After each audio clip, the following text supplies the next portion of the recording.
Well, joining me now is the former acting director of national intelligence and the former ambassador to Germany, Ric Grenell. Ric, great to have you on. Thanks for being with us on Saturday Agenda. I wanted to talk a little bit about the efforts for diplomacy right now. Again, we sort of topped the show with Turkey's President Recep Tayyip Erdogan offering to mediate in some capacity. There is certainly an appetite from Ukraine's President Zelensky to engage in direct talks with Moscow right now. And then you have, again, President Biden heading to Brussels to meet with NATO leaders. How do all of these components come together? What does this spell for diplomacy? Well, first of all, diplomacy has been really shoved aside through this whole process, and it's heartbreaking to see. I mean, official Washington is trapped into putting forward just military ideas and options.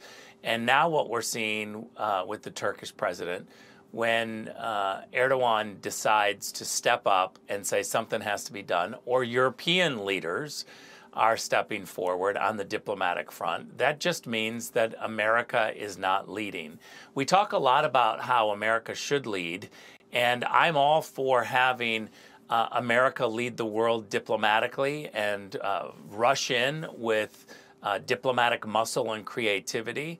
My issue has just been that the Biden administration is rushing in with just military ideas and options, and they've shoved aside Secretary of State Antony Blinken. Why isn't Blinken, who has his own plane, able to go to European capital cities and organize some sort of diplomatic response? Why isn't he working with Turkey and others who have influence over Russia? This has just been a disaster on the diplomatic front, and now we're seeing that lack of leadership really impacted around the world by others trying to step up and say, we better do something because the Americans aren't. Yeah. And what are the conversations between President and Biden? What do the conversations between President Biden and NATO leaders look like in Brussels, particularly at a moment where I think, again, as you mentioned, the world stage is not seeing the United States as a leader in this? Well, I'm not sure why Joe Biden announced that he would go to NATO in 9 days. He literally messaged to the world that nothing is going to be done by the President of the United States for 9 days. I don't understand this. This is ridiculous to think that he doesn't just get on a plane and go to Brussels and meet with NATO leaders. But NATO leaders have been kind of wondering, okay, what do we do in the meantime? For 9 days before Biden comes to Brussels to meet with NATO members, what are we supposed to do? Which is why NATO member Turkey is stepping up to do something in between. Remember, Biden is not going until Thursday. So we still have, 4 or 5 more days before anything happens. But the White House has been messaging for the last 4 days that they are going to do something in 9 days. It's really ridiculous how much the White House has just taken a pass at diplomacy. What is our audience here missing in all of this reporting right now, Ric?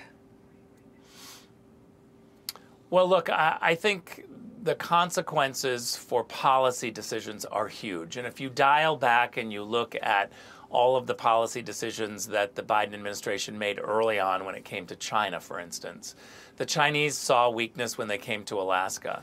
You fast forward and the Europeans, through Chancellor Merkel, asked to have the sanctions dropped on the pipeline, and Joe Biden responded in kind. He dropped the Trump sanctions on the Russian pipeline.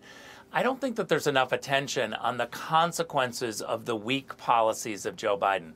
Let's also remember that the Biden administration took the Houthis off the terrorist list, and within just a matter of months, the Houthis were missile bombing the United Arab Emirates and Abu Dhabi.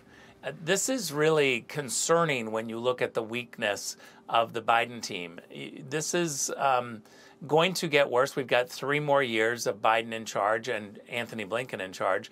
I think it's high time that we start talking about replacing the Secretary of State and his whole team they've demonstrated from the beginning that they're too weak and not creative enough to do tough diplomacy and put America first. You bring such an important point about the ripple effect this has, particularly with America's adversaries.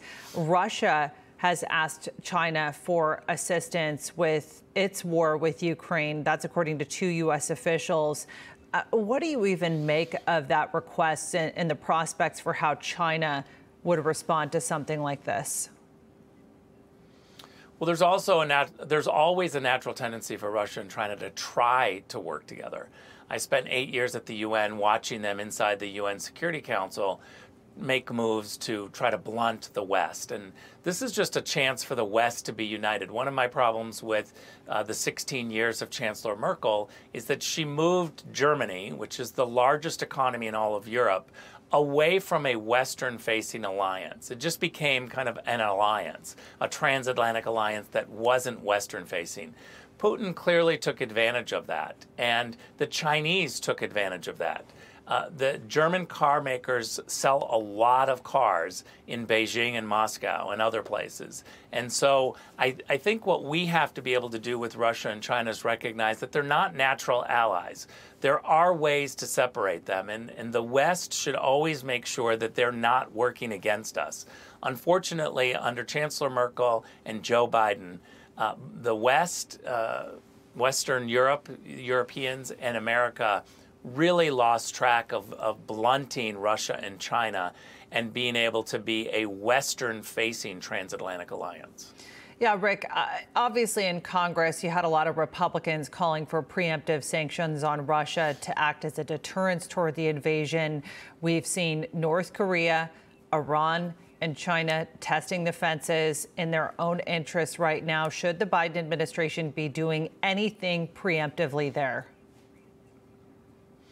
This is a huge problem. The answer is yes. And what we saw through this last situation in Ukraine is Joe Biden messaged that there is going to be a bloody war starting next week. He kept saying this bloody, terrible war is coming, but yet he refused to put sanctions on the Russian pipeline. He refused to really cripple the Russian plan to start this war. And now we've seen thousands of people dead because we didn't diplomatically rush in and do kind of a shock and awe diplomatically. I think that's too bad. And we also need to remember that the Senate Democrats, the Biden administration, and the Merkel government in Germany all came together to drop the Trump sanctions on the pipeline. And then we saw quickly thereafter Putin get the green light to go into Ukraine. I believe that they caused this by showing such weakness. All right, Ric Grenell, appreciate you being with us. Thanks for that. Keep it right here on Saturday Agenda as the Russian military maintains its attempt to roll over Ukraine. Has President Biden done enough, as we were just discussing? Is the U.S. still considered a world leader? Stay with us.